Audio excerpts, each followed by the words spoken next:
Welcome to This Week in Witchcraft. The elements have been conquered with intense heat, and witchcraft has become more cosmopolitan. Can you spot it out in the wild? I'm Dylan Hamilton, and with me are Michael Deerham, David Casson, And Andrew Hudson. David has kindly brought us some witchcraft from out in the wild. David, do you want to take it from here?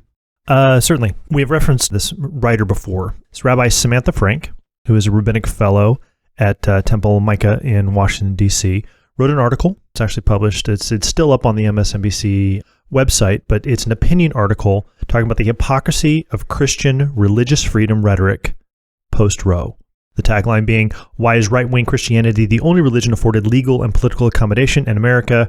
And my Jewish grandmother would like a word, because her Jewish grandmother actually helped to march and supported abortion rights in her day, the 70s and the 80s. This Rabbi Samantha Frank, quotes some Talmudic traditions, but then goes on to say, the foot soldiers of the modern American anti-abortion movement remain overwhelmingly Christian. According to Pew Research, 33% of American evangelicals believe that abortion should be legal in all or most cases, compared with 82% of Buddhists and 83% of Jews. But what would an alternative religious reading of abortion rights look like? Why should Americans simply accept that the only religious freedom worthy of respect and consideration is of the right-wing Christian variety? Banning abortion is a violation of our religious liberty and ability to fulfill even our religious obligations, the Free Exercise Clause of the First Amendment. Rabbi Rutenberg told me in an email, the Talmud, the text that serves as the primary source of Jewish law, considers the fetus mere water for the first 40 days after conception and part of the pregnant person's body after that as potential life until birth, not as an actual life at conception. Enshrining one specific theology as law is a violation of the Establishment Clause. This rabbi, referencing some Talmudic tradition, actually has the fetus, which is hilarious because it's Latin for baby. The fetus is water for 40 days after conception, and then treated as part of the woman's body, and then builds upon that religious tradition to say, this is why we can abort children in the womb, because it's not a life. That's my religious tradition. You have your religious tradition. You're really just being hypocritical. I'm trying to silence your view by pointing out hypocrisy. So let's look at the witchcraft with words that this person is guilty of. Well, there's a lot of misuse of terms here, and it's also a very confusing kind of statement. Certainly, I think that there is an appeal here to change the ethics of the situation, to change the definitions of the situation, trying to go to different sources for what are morality and truth, and so on. But when talking about the violation of the Establishment Clause, it actually says that Congress shall not make any law against the establishment of religion or the free exercise thereof. And what happened was not Congress passing a law upheld by the Supreme Court, which stated that babies in the womb are human beings, and therefore, just to be clear, these human beings are also created equal by their Maker, and they too have full citizenship from conception, and thus to harm them is to harm a U.S. citizen. We already have plenty of laws called, murder laws. We don't kill people. And so the Supreme Court overturning one of their precedents before isn't some violation of the Establishment Clause.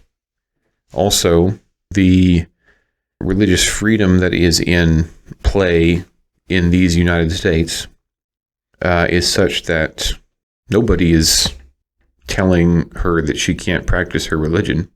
And if a big part of her religion is killing babies, then there are plenty of states, like California and Virginia and New York and plenty of others that celebrate abortion. I mean, they stand up and applaud the ability to kill babies to the 40th week and beyond. They celebrate that. They rejoice in that. But they'll put you in jail if you do that to a dog. Right. So there are plenty of places for her to practice her religion. She's not being impeded in that regard. But then trying to make the appeal, there's a pluralistic philosophy here saying that, right-wing evangelical fundamentalist or whatever, you're not the only ones who gets religious freedom. Well, it's funny that you think that we have that in spades. We would sure enjoy that in spades. We have it a lot more than other places. But still, there is a lot of ability and freedom, liberty for people just to believe whatever they want and practice that. I always feel like the people that, what is it called? It's the spaghetti monster people. The flying spaghetti monster. The flying spaghetti monster religion is a great example. They've won court cases. They have the right to wear their spaghetti strainers on their heads when they get their driver's license pictures now. I mean, this is how open, free, and so on that our country is. So just because the Supreme Court overturns a precedent doesn't mean that Congress has passed a law. This is where one thing happens and you call it something else. This is a false equivocation. Something happened, but you're calling it something else. You're saying that you're giving it a different name and a different effect than what actually happened. And so misnaming of things, calling out from, and then trying to say, I have an ethical compulsion to uphold abortion because of my religion. Well, just because something is within a religion doesn't make it moral. Just because something is a part of a religious tradition doesn't mean that it needs to be protected. Her claim to an objective standard is, well, if it's a part of a religion, it should be protected. So the Aztecs' human sacrifice should be protected then, under that logic, right? Yeah, the Aztecs were a lot better at killing people for sacrifices than, obviously, this Jewish tradition is. Just because it's part of religion doesn't mean it should be protected and promoted, because there is an objective standard. I mean, if there was a religious group that felt like it was important to kill Jews, she wouldn't be advocating for their protection because she knows there's an objective truth and she's suppressing it. I mean, you're saying then that there are some religious practices that are just wrong. Yeah. And how do we know that? Because God says so. So we have a standard by which we're judging those. So her claim that there are some, you can have some practices and not others, that's unfair. And we would actually have to agree with her and says, that's true. You can have some religious practices and not others. Mm-hmm. It is unfair. It's unfair to evil, right? Like, you don't get to say that what you do, which is evil, is actually good. That's not allowed. So she's not pointing out hypocrisy. She's actually pointing out a truth. Yeah, and she's appealing to the God of pluralism to get it done, right? Like, this is an argument from the God of pluralism. Yes. And whether she believes in pluralism or not, that's who she's trying to appeal to in order to get her religious practice back. Right. But the God of pluralism is obviously no God at all and exists in a fictional realm called neutrality. There is no neutrality. She's basically assuming neutrality here, in which various religions are to be allowed to practice freely. But she's assuming that neutrality, but that neutrality doesn't exist. And in this way, when you're messing with the ethics of a situation and like sourcing your understanding of things from a different angle, this would be most akin to the Old Testament witchcrafts of necromancy, where you're drawing up authority from a different source that doesn't exist. And then when you are saying that X happened, but actually you're saying Y is what happened. I mean, this is obviously also lying, demonic witchcraft as well. She claims to be appealing to the God of Judaism, what she's actually doing is she's appealing to a completely different authority, her own majority opinion. This is what everybody thinks. I am claiming some Talmudic tradition, but really what she's trying to do is to assert her own autonomy, her own self-rule, that she gets to decide what is right or wrong, and you don't get to call me out on it because I'm just calling it religious freedom. And if you don't allow me to do that, then you're just a hypocrite. So I don't think she believes any of this. I don't think she believes this entire flow of she has to know how ridiculous it is. Her whole point was to try to catch her opponents in hypocrisy, to try to shut them down. She's trying to shut down your voice. She doesn't actually believe this. So my question would be, is that different than the God of Judaism? And that might get us in trouble, but is it different? Is what you just explained actually different than the God of Judaism? Yeah, it depends on what strain of Judaism we're talking about. Right. If she's part of a very liberal strain, then she's going to be advocating for all kinds of basic liberal postmodern values, such as they are. But notice what's going on in that she's trying to say, because a religion exists in which abortion is perfectly fine and indeed should be pursued in many cases, she's saying precisely because there's a religion that exists that advocates in this way and functions in this way, thus it should not be impeded upon by anyone else. Right? So that's that pluralism. Mm-hmm. Okay, that's not really Judaism. Not really. That's pluralism. And so, does she actually believe in her Judaism? Is she actually a very careful adherent to the Talmud? Who knows? In fact, who cares? The fact that it simply exists gives reason then for her to say you shouldn't have any impediment upon abortion whatsoever, simply because this religion exists in which it's fine and dandy. Right, so I think where I was kind of going with that is we make the distinction between oneism and twoism quite a bit. Is it not just the same religion and with different names or categories because we are adherents to twoism, whereas we would say the only alternative outside of biblical Christian belief is oneism, and she's just using a different form of oneism to win her arguments, right? Yeah. Like, so it's still the same God of Judaism, but it's just got different categories to it. Or different names. Like, so you're saying that her conception of God is the God of Judaism? No. I'm just saying that outside of that, using the categories of oneism and twoism, there's eventually going to be serving the same God. Yeah, in the end. Yeah. It's like themselves. It was a good observation by C.S. Lewis that in the final assessment, everything comes down to Christianity or Hinduism. He was acknowledging it's either twoism or oneism. Yeah. And she's using the name of Judaism and wanting to talk about the Jewish God. Well, the God revealed in the scriptures certainly is creator, not creation, and stands out from his creation and provides the standards to it. And that's not the God she believes in. No, not at all. So there's a lot of people trying to find some kind of standard to understand what happened with Roe v. Wade. Now, it's interesting, is it not, that in this outrage, what are people appealing to now?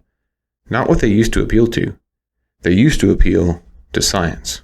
Isn't that remarkable? They used to try to point to science to prove that abortion is fine and dandy. No. Now they're making religious appeals. Yeah, the mask is off, and really science was an expedient God for them. Yes. Yeah. And I think in the same vein that her use of Talmudic tradition is the same expedient vehicle as well. And if that doesn't work, they're going to go do something else. I mean, the latest one, the more secular argument would be most of these kids that, especially for low income families, look at the life that they would have. They're going to end up it's really, it's just really hard life, and many of them will end up on the street. So abortion would have just been better. Yeah, that's the latest argument, that abortion is actually better in many cases for these poor kids. And so there's really sacrifices for the common good. Well, they're just trying to be compassionate. Yeah, I don't want that compassion. Compassionate killing, right? But, yeah. The mercy of the wicked is cruel. How very communist of you. She literally cites the Talmud, in which the statement is made that the fetus is water up to a certain point. Can you believe that? Like, that's your argument? That's your pro-abortion argument? Like, how much of the battle has been waged wherein the Christians have been quoting from the Bible saying, this is a human life, this is someone who's made in the image of God, and they're like, get your Bible out of my face. We don't need your your mystical text full of superstitions and so on and so forth. We're running with science. And then all of a sudden, we've got these 4D ultrasounds and all the medical technology in the world, and they're like, yep, that's a human being through and through. And now they're resorting to religious texts to try to fight for abortion. Now, that's a very interesting move. That's a very interesting difference than it used to be. It's a desperate move. So you had mentioned and you had categorized this brand of witchcraft as necromancy, appealing to an authority that is improper or that just doesn't exist. Right, trying to find an alternative authority, like sourcing something. So we're going to source our ethical argument now from a whole different angle. Right, we're not appealing to some commonly held objective truth with everybody. We're saying that because we have this thing in the Talmud, then we should make it available for everybody. So the proper response then from the Christian to this, if you're going to call it out, we've identified it. We said it's necromancy. We said that you're appealing to an authority to which you should not appeal. So then the proper response from a Christian should be to appeal to proper authority. How would you do that? Yeah, I would definitely point to the passage in Exodus chapter 21, verses 22 through 23, and point out that if a unborn child is harmed or killed in a fight, that the penalty is life for life. And that's a great Old Testament passage handed down from Moses, which I think that any Jew or Christian would appreciate the implications of. Maybe she's a Jew who doesn't respect what Moses has said. Well, he was a man, so. Well, it's possible. I think also is simply the matter that God reminds us in Romans chapter 1 that his wrath is revealed from heaven against all ungodliness and unrighteousness of men who suppress the truth and unrighteousness, because what may be known of God is manifest to them, even his eternal power and Godhead, so that they are without excuse. But what happens is they suppress the truth and unrighteousness, and they know the truth. They know it's wrong. I think that it's been observed by Jeff Durbin and many others that when a woman goes and commits abortion, it is a traumatic experience.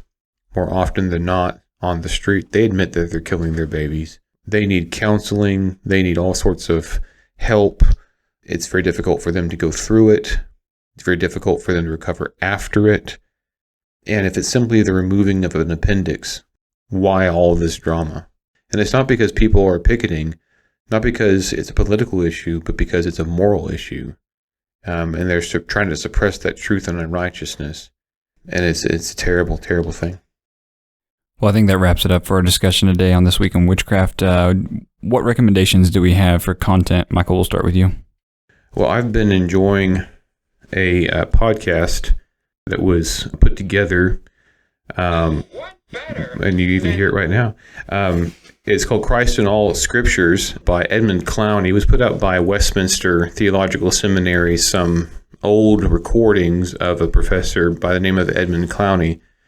And I always knew that I was influenced by Clowney because of the people who I was reading who cited him all the time, and I would read a few things by him and so on. But I finally, for whatever reason, just realized, hey, I want to go listen to him directly. So Christ in All the Scriptures, maybe 12 or 16 lectures, and it's like drinking from a fire hydrant. Now, the audio is not all that great, but as he's been teaching, I've been listening and I'm thinking, yeah, well, there's nothing new under the sun. You know, I'm studying, I'm preaching, and I'm saying stuff, and now I'm listening to Edmund Clowney. It's like, yeah, so he was saying it, you know, and of course it was said before him and so on. But it's so clarifying, the things that he says. I've rejoiced and worshipped just listening to these lectures. I have finished a 10-part series. It's actually on. It's available on YouTube. It's from Founders Ministries. So if you guys have never been to founders.org, highly recommend it. Founders is referencing the founders of the Southern Baptist Convention in the 1860s. And Founders movement has produced a bunch of books, and they have conferences. And this was from a conference a few years ago, and it's a 10-part series on Baptist Covenant Theology. The speakers that they had, they didn't always identify them, but I could tell by some of their voices, you know, who some of them were. One in particular was Dr. Fred Malone, who has written a number of books, especially on baptism of disciples alone. I enjoyed that. It's for free. It's on YouTube. You go to Founders, their channel. You may be able to find it on the Founders website, but it's from a conference a couple of years ago, and it gives a nice overview. If you're interested in a covenant theology itself and for the Baptist kind of spin on it, and you know, from these guys' perspective, a proper understanding of covenant theology will and the new covenant itself will lead you to believer's baptism. So, any my Presbyterian friends listening, you know, there's that's a shot at you, and I love you so much. But there you go. Maybe they could just sprinkle it in with their other media consumption. Solid. Well done, sir. But there you go. I recently I found out about this Bible and asked for it for Father's Day. It is the NET Bible, New English Translation, and I'm not promoting a specific translation. The reason why I asked for this Bible is that basically 50% of the content on each page is the translator's notes. They go into the Hebrew, the Greek, which manuscripts they have chosen and why, whether it's majority reading or Septuagint or Masoretic or from the Aramaic. It is a very helpful study Bible. At one time in my life, I was using a Bible that had commentary in it, and I felt a conviction that, hey, I shouldn't be using commentary to help interpret the Bible, but rather let the text speak for itself. And so this is part of my journey of coming to engage with the text in a way that there are other people who are also engaging, and I can see why they chose the translation in which they've chosen. And I know we've discussed previously on this podcast about how translation efforts are also interpretation efforts in many respects, and this is helpful for uncovering why they have interpreted or using these words to convey what the original text is in our English language. Amen. Well, my recommendation, as you know, or as you can tell from some of my other recommendations, I've been on a Shakespearean kick. So my recommendation is Shakespeare the Puritan, Who Was Martin Marprelate? And this is by Douglas Wilson. It's an hour read or a 30-minute listen if you're listening to it at 2x. So I was thoroughly convinced of the Stratfordian view, or the actual name William Shakespeare, the man who bore that name, as being the author, because I understood those two have held another view when I was in high school and in college to have very poor reasons as to why it might have been someone else. Wilson lays out a argument that it is going to send me down a rabbit hole, because this is a different author entirely, and it's a man who was the 17th Earl of Oxford. His name was Edward de Vere. He had the right education, traveling experiences, background, life stories in order to write all the things that Shakespeare did in his plays. And he also had connections to this anonymous writer, Martin Marprelate, who actively resisted the Church of England through a group of letters that was sent out under this anonymous name. He knew them, and there are connections to his person in that way. And also the language that was used and the voice that was used for Martin Marprelate is very close to William Shakespeare. So it's going to challenge me a lot as I go through this study. But Shakespeare the Puritan, Who Was Martin Marprelate? By Douglas Wilson. And that wraps it up for today. We are always very thankful for our listeners tuning in every week and for supporting us by rating, reviewing, and sharing the show. And we hope you can join us again for another week of uncovering and rebuking witchcraft in the modern world.